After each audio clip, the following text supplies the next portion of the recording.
Olá, pessoal. Vamos falar um pouco mais sobre química geral. A aula de hoje nós vamos falar sobre estrutura atômica e características do átomo. Bem, durante toda a evolução do conhecimento científico, uma pergunta sempre intrigou os cientistas. A pergunta é: do que é feita a matéria? Do que a matéria é constituída? Qual a menor porção da matéria? Na aula passada nós vimos que matéria é tudo que tem massa e ocupa lugar no espaço. E essa matéria, ela pode ser formada por uma única substância simples ou composta, então a matéria é pura, ou por uma mistura de duas ou mais substâncias diferentes. Bom, mas o que vem a ser essa substância? Nós também vimos na aula passada. Substâncias são um conjunto de moléculas ou de uma mesma molécula. Então, se eu estiver falando da substância água, apenas moléculas de água, a substância água é composta por várias moléculas de H2O, que é a molécula de água. Bom, mas para formar uma substância, na verdade, é necessária uma interação entre átomos de um mesmo elemento químico ou átomos de elementos químicos diferentes. Então, durante bom tempo, ao longo da evolução do conhecimento científico, acreditou-se que a menor porção da matéria era composta por o átomo. Então, até 1803, até 1804, mais especificamente entre 1803 e 1904, surgiu a primeira teoria atômica. A primeira teoria ou modelo sobre a estrutura do átomo. E é importante a gente dizer que a estrutura do átomo ela é um modelo que é discutido entre cientistas e se chega a um modelo mais específico e aceito por todos, porque a gente não consegue visualizar o átomo, por mais potente que seja a microscopia moderna. Então, em 1803, Dalton, baseado então em conhecimentos gregos ou filosofia grega, se aposta da palavra então átomo, e do grego tem o significado de indivisível. Então, a partir de 1803, a menor porção da matéria foi considerada como o átomo. Porém, entre 1803 e 1904 surgiram uma série de experimentos realizados por químicos e físicos que questionaram esse modelo de Dalton. Um experimento simples foi relatado, por exemplo, lá na Grécia Antiga, com Tales de Mileto. E é um experimento muito utilizado no ensino médio. Pega-se uma caneta, por exemplo, a caneta Bic, dessa de tubo transparente, picota uns papel chamex, em pedaços bem pequenos, e esfrega essa caneta Bic no cabelo, não no meu caso, né, porque eu não tenho cabelo, e aproxima-se desse papel e observa-se uma atração entre a caneta e o papel.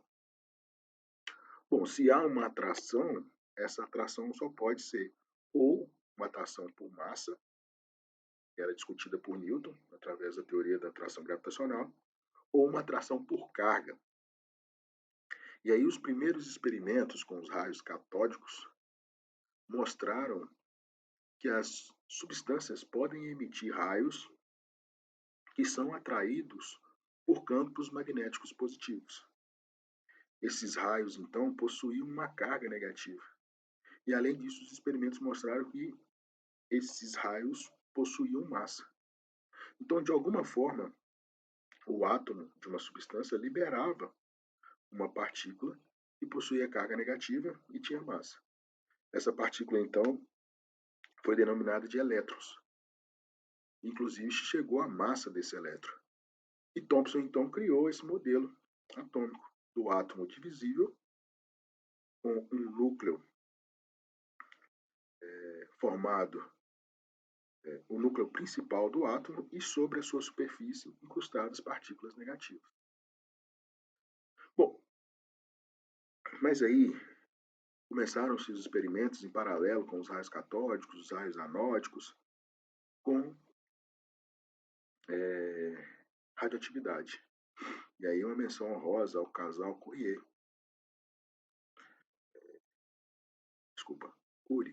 né? O casal francês que estudou a radioatividade. Mais tarde a gente vai observar que na tabela periódica existem elementos químicos cujos átomos, devido à sua característica atômica, são capazes de emitir radiação para se estabilizar. São átomos altamente instáveis. São chamados então de radioativos, porque o primeiro átomo a ser estudado com essas características foi o átomo do elemento químico rádio. Então, a partir desses experimentos, observou que os átomos radioativos podiam liberar energia ou partículas com carga neutra, cargas negativas e cargas positivas. Essas observações corroboraram com as observações obtidas pelos raios anódicos e catódicos. Então, Rutherford, em 1911, criou o conceito de núcleo atômico. O núcleo atômico é formado por prótons e nêutrons e constitui a massa do átomo.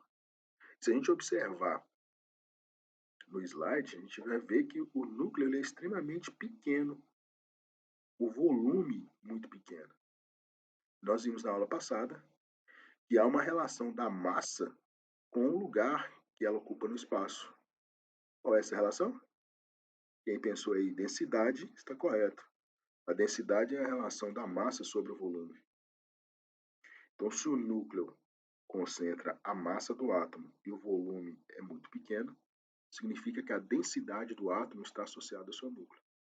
Em volta estariam distribuídos as suas cargas negativas em regiões que ele chamou de eletrosfera, num modelo elíptico, num primeiro momento. Bom, com o desenvolvimento científico e questionamentos com relação a teorias de atração elétrica e gravitacional, o modelo elíptico não sustentava o movimento dos elétrons em torno do núcleo. Ele passou então a ser questionado. E esse questionamento levou a Bohr, em 1913, criar o conceito de níveis de energia. Então, o átomo continuava, desde Thomson, uma estrutura divisível, com o núcleo contendo prótons e nêutrons, extremamente denso, e em torno desse núcleo, os elétrons. Em camadas, ou melhor, em regiões que seria máxima a probabilidade de encontrar esses elétrons. E aí nós vamos ver mais para frente na apresentação de hoje que esses elétrons estavam distribuídos em níveis diferentes de energia. E hoje a gente sabe que são 7 níveis energéticos, ou 7 camadas eletrônicas. Bom, mas mesmo assim, havia questionamentos sobre como esses elétrons seriam distribuídos nessa camada. Essa camada próxima do núcleo receberia quantos elétrons? 2, 3, 4, 5 mil? Aqui ficaria quantos? Bom, uma série então de pesquisadores foram respondendo essas perguntas e criando modelos para explicar essa distribuição eletrônica. E aí chegou-se no modelo atômico atual, que eu não vou me atrever a falar esse nome, né? Em 1926, o núcleo continua extremamente denso, com um volume muito pequeno e concentração das massas, já que a massa de um elétron é considerada desprezível em relação aos prótons e nêutrons. E em torno desse núcleo há uma nuvem eletrônica, regiões com máximas probabilidades de se encontrar o elétron que está sendo atraído pelo núcleo desse átomo, mas também que possui uma quantidade de energia que permite o seu movimento em torno do núcleo. Bom, a partir do modelo de Thomson, com a descoberta dos elétrons, e principalmente a partir do modelo de Rutherford, começou-se a estabelecer alguns conceitos em relação ao átomo. O primeiro dele é chamado número atômico, uma característica de identificação do átomo dos diferentes elementos químicos. Cada elemento químico da tabela periódica possui átomos com características extremamente específicas. As duas principais características é número atômico e número de massa. O número atômico é a quantidade de prótons que um átomo possui. Ela é identificada pela letra Z, que é igual ao número de prótons. A título de conceito teórico, os átomos eles se encontram no seu estado fundamental, inicialmente sem carga. Então, para não ter carga, o número de partículas positivas, prótons, tem que ser igual ao número de partículas negativas, elétrons. Então, o número atômico é o número de prótons e o número elétron. Desculpa, o número de elétrons. Já o número de massa é a soma das partículas que constituem o átomo. Então, a massa atômica identificada por A, número de massa identificado por A, é composto pelo número atômico mais o número de nêutrons mais o número de elétrons. Se vocês observarem nos slides que eu deixei disponível no portal, no blog de vocês, vocês vão ver lá que em um dos slides tem, eu acho, tem lá a dedução da definição da massa do elétron. É extremamente pequeno. Ele pode ser considerado, do ponto de vista de massa, desprezível. E aí a massa, o número de massa fica número atômico, ou seja, número de prótons mais nêutron, o que classifica a composição do núcleo dos átomos. Cada tabela periódica traz uma representação do átomo diferente. Então, há modelos que traz o símbolo do elemento químico, o número de massa em cima e o número de prótons embaixo do lado esquerdo. Há tabelas que traz o símbolo do elemento químico, o número de massa acima do lado direito e o número atômico embaixo do lado esquerdo. Mas isso não tem uma certa padronização. O que importa é que o número de massa ele obrigatoriamente tem que ser maior do que o número atômico, pois o número de massa é a soma dos prótons mais nêutron. Bom, e daí desses conceitos, então, de número atômico e número de massa, surgem algumas classificações interessantes. Principalmente a classificação dos isótopos. Os isótopos são elementos químicos, são átomos de um mesmo elemento químico, por exemplo, o elemento químico A, hipotético aqui, e tem o mesmo número de prótons, ou o mesmo número atômico. Se eles têm o mesmo número atômico, mas diferentes números de massa, eles são classificados como isótopos. Os isóbaros, por sua vez, possuem o mesmo número de massa e são de elementos químicos diferentes. Os isótomos, por sua vez, elementos químicos diferentes que possuem o mesmo número de nêutrons. A gente observar aqui, ó, número de massa é igual ao número de prótons mais nêutron. Então, nêutron é igual ao número de massa, se o Z está somando aqui, passa para cá diminuindo. Número de massa mesmo menos número atômico, ou número de prótons. Então, 28 menos 12, 16. 16 nêutrons. 30 menos 14, 16. 16 nêutrons. Então, são classificados como isótopos. Do ponto de vista biológico, mais interessante talvez seria discutir os isótopos. E os isótopos de elementos químicos que possuem isótopos radioativos. Por exemplo, o fósforo radioativo, o iodo radioativo, que são utilizados, do ponto de vista biológico, em diagnósticos ou tratamentos, como radioterapia. O iodo radioativo, por exemplo, é utilizado no tratamento de câncer de tireoide.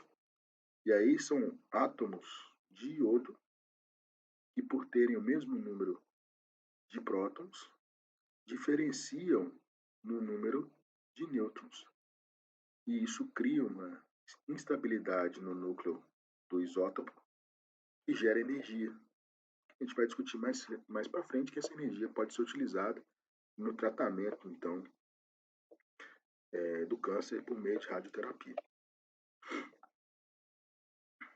Bom, o interessante é que o átomo, ele, apesar de ser observado no seu estado fundamental com o número de prótons igual ao número de elétrons, ou seja, com carga igual a zero, para se estabilizar, ou seja, para o átomo chegar numa forma estável, todos os átomos, a maior parte dos átomos dos elementos químicos descritos precisam ou ganhar elétron ou perder elétron. Quando o átomo ganha elétron, ele passa a ter uma carga negativa. O elétron tem carga negativa. E quanto negativa será essa carga? N. Esse N é o número de elétrons que o átomo ganhou. Se for o cloro, por exemplo, o cloro adora ganhar elétron. E por características estruturais, ele ganha um elétron. Então ele fica com carga menos 1. Já por outro lado, se o átomo perde elétrons, ele fica com carga positiva. Quanto positivo? N. Esse N é o número de elétrons perdidos. Se a gente pensar, por exemplo, no elemento químico cálcio, Ca da tabela periódica, as suas características fazem com que esse átomo perca 2 elétrons para se estabilizar. Se ele perde 2 elétrons, 2 cargas negativas, ele fica com excedente de cargas positivas. Então, 2 mais. E aí, o nome dado a esses átomos que ganharam ou perderam elétrons agora é chamado de íons. Eu não posso mais chamar de átomo, agora eu tenho que chamar de íons. E o que ganha elétron chama ânion e o que perde elétron chama cátion. Sendo assim, elementos químicos diferentes podem vir a apresentar o mesmo número de elétrons e chamar então de isoeletrônicos. Então, por exemplo, o elemento A tem número de massa 28, o B 27 e o C 30. Isso não interessa para nós. Interessa que o A tem número de prótons 12, número de prótons o B 14 e o C número de prótons igual a 10. O átomo A, se a gente observar aqui, ó, ele está na forma atômica. Então, carga 0, 12 prótons, 12 elétrons. O átomo B aqui, na verdade, está na sua forma catiônica, B2+. Significa que ele perdeu quantos elétrons? 2 elétrons. Então, se ele tinha 14 prótons na sua forma atômica, com carga 0, ele também teria 14 elétrons. Se ele perde 2 elétrons, ele passa agora a ter 12 na forma iônica. Já o átomo C, como ele tinha número de prótons igual a 10, na sua forma atômica, ele tinha 10 elétrons. Se ele ganhou 2 elétrons, agora ele passa a ter 12 elétrons também. Então, 12 prótons, 12 elétrons, 14 prótons, 2 elétrons, 12 elétrons, porque perdeu 12 de 14, 10 prótons, 10 elétrons, ganhou 2 elétrons, 12 elétrons, 12, 12, 12, isoeletrônicos. Bom, a transição do modelo de Rutherford para o modelo de Bohr, ele foi baseado numa característica que os átomos de diferentes elementos químicos possuem quando excitados. E aí eles emitem fontes de energia que mais tarde foram observadas energia com diferentes comprimentos de onda. Então é aquela velha observação do arco-íris.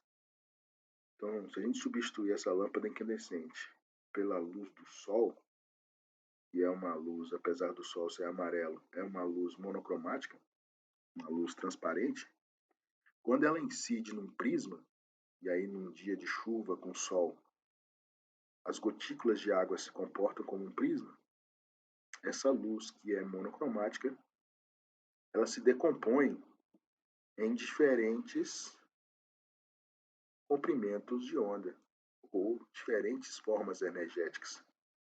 E aí mais tarde se descobriu que essas diferentes formas energéticas formam raios luminosos com cores diferentes. As de maior comprimento de onda, 700 nanômetros, e as de menor comprimento de onda, em torno de 400 nanômetros, que é a violeta. Então, do ponto de vista prático, a gente costuma brincar que só existem 7 cores. São as cores do arco-íris. Né? E aí eu tenho os extremos, o violeta e o vermelho.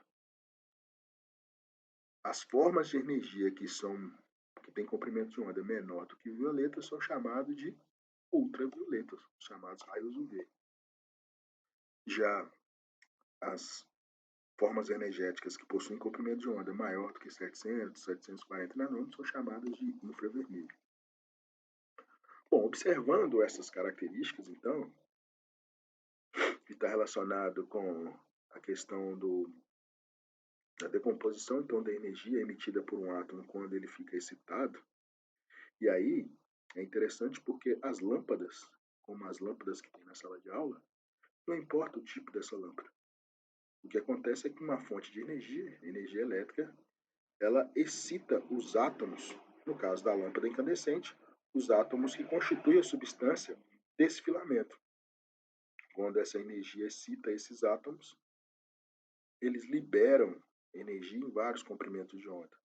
A soma de todos esses comprimentos é a luz monocromática, a luz transparente, ou a luz branca. A ausência de todas as formas de energia é a absorção total dessa luz, que acontece em superfícies de cor escura, principalmente as superfícies. Por isso o preto atrai tanta energia, a cor preta atrai tanta energia. Bom, essas experiências eletromagnéticas, então, induziram a criação do modelo de Bohr a partir do Rutherford. Inclusive, alguns livros chamam o modelo Rutherford-Bohr. O núcleo é positivo, com prótons e nêutrons, e os elétrons em torno desse núcleo. Esse elétron está atraído por esse próton, e ele mantém esse movimento por atração eletromagnética. Mas se esse elétron recebe uma energia externa, essa energia substitui a energia de atração do núcleo. E aí esse elétron, ele se distancia do núcleo, pois ele não precisa mais dessa energia do núcleo. E ele salta para camadas mais externas.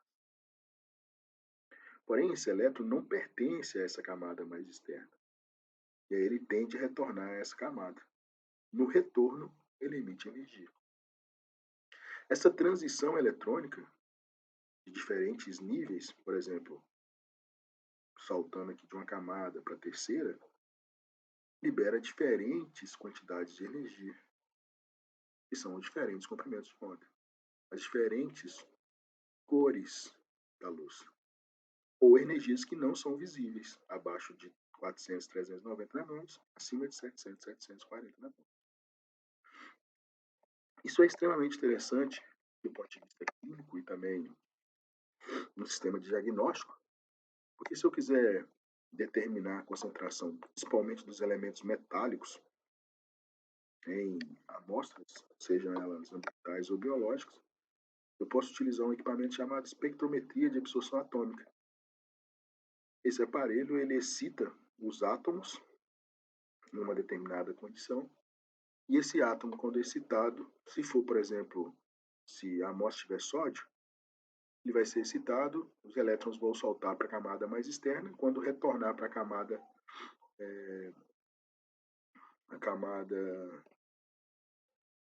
do próprio elétron, ou seja, a sua camada original, ele vai emitir uma energia na cor laranja. E aí o detector aqui sensibiliza a percepção dessa cor nas suas diferentes tonalidades e cada uma delas está associada a um tipo de átomo. A gente pode fazer isso de uma forma bem simples no laboratório, pegando, por exemplo, uma espátula de metal e mergulhando numa amostra sólida, por exemplo, de diferentes elementos químicos que tenham esses átomos. Desculpa, diferentes substâncias químicas que possuem esses átomos. Então, substâncias químicas puras que contêm, por exemplo, potássio. Se eu pego lá e tiro um pouquinho dessa substância e levo na chama, por exemplo, eu vou ver que essa chama vai ficar violeta. Algo bem interessante e simples de se executar numa prática de química. Os fogos de artifício, quando a pólvora explode, libera energia que excita os elétrons dos compostos que formam os fogos de artifício. Ele tem diferentes cores, a fosforescência e a fluorescência. A fosforescência é uma característica ligada a um isótopo de fósforo. A primeira observação foi com fósforo, né? Com isótopo de fósforo. Ou seja, quando ele recebe uma energia, ele excita os seus elétrons. E aí, depois de um tempo, essa energia vai sendo liberada com o retorno dos elétrons para suas camadas originais. Tampas de apagadores de luz, fundos de relógio, ponteiros de relógio possuem essas substâncias que têm essa excitação, por exemplo, para poder enxergar e se orientar no escuro. Basta acender uma fonte luminosa, a lâmpadazinha do relógio, e citou a substância, depois ela vai liberando aos poucos. Já a fluorescência é uma característica de excitação temporária. Tem a fonte de energia, que é a energia elétrica das lâmpadas fluorescentes. Enquanto a energia elétrica estiver ligada, tem excitação dos elétrons, e esses elétrons, então, eles saltam camadas, retornam e liberam vários comprimentos de energia que se somam para dar uma luz branca monocromática. Mas se eu desligo a energia elétrica, eu também desligo a liberação dessa energia, ou impeço a liberação dessa energia, porque não há mais excitação dos elétrons dos átomos que compõem a substância dessa lâmpada. A evolução do modelo de Rutherford para o modelo, no modelo de Bohr para o modelo atômico atual, começou a ser discutida então pelo princípio de distribuição dos elétrons, chamado diagrama de Linus-Pauling. Então, a camada K suporta no máximo 2 elétrons, a camada L no máximo 8, a camada M, ou a terceira camada, o terceiro nível eletrônico, 18. O quarto nível eletrônico 32, o quinto nível eletrônico 32, o sexto nível eletrônico 18 e o sétimo nível eletrônico 2. É feita então uma distribuição dos elétrons. Todos os átomos conhecidos estão descritos na tabela periódica, na forma dos seus elementos químicos, têm uma característica, uma configuração eletrônica específica, que é a identidade então desse átomo. Bom, outra coisa interessante de se falar na evolução do modelo atômico é o que nós discutimos agora há pouco em relação ao comprimento de onda e a quantidade de energia. No modelo atômico atual, que foi baseado em estudos quânticos ou na física quântica, cujo um dos principais pesquisadores é Planck e Einstein, Planck definiu que a quantidade de energia pode ser uma relação entre a constante de Planck vezes a frequência de uma onda.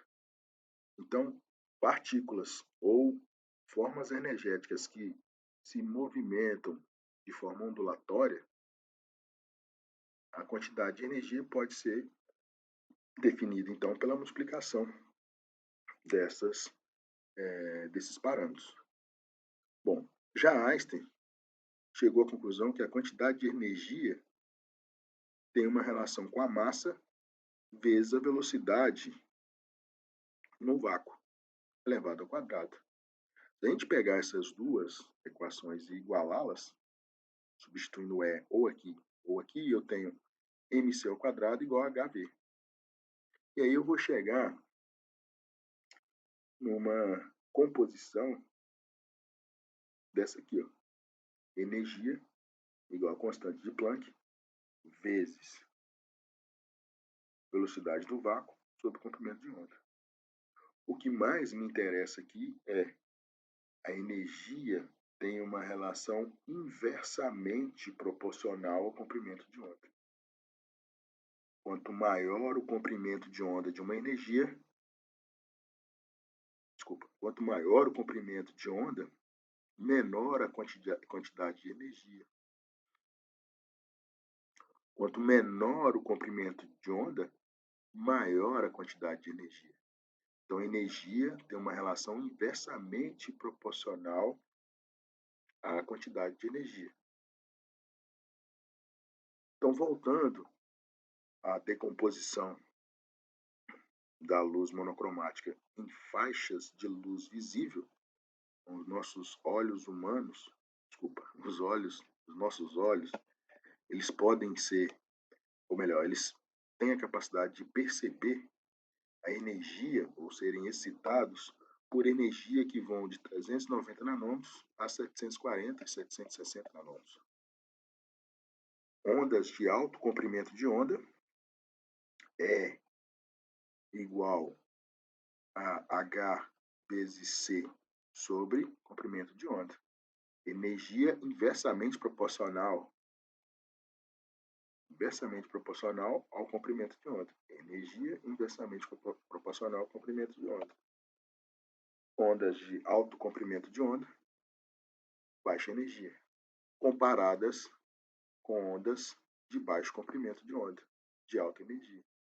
Então, os raios ultravioleta, a radiação dos elementos radioativos, como raio-x, raios gamas, partículas alfas, partícula beta, são formas de energia de baixíssimo comprimento de onda. E quanto menor esse comprimento de onda, mais energética é a energia dessa radiação.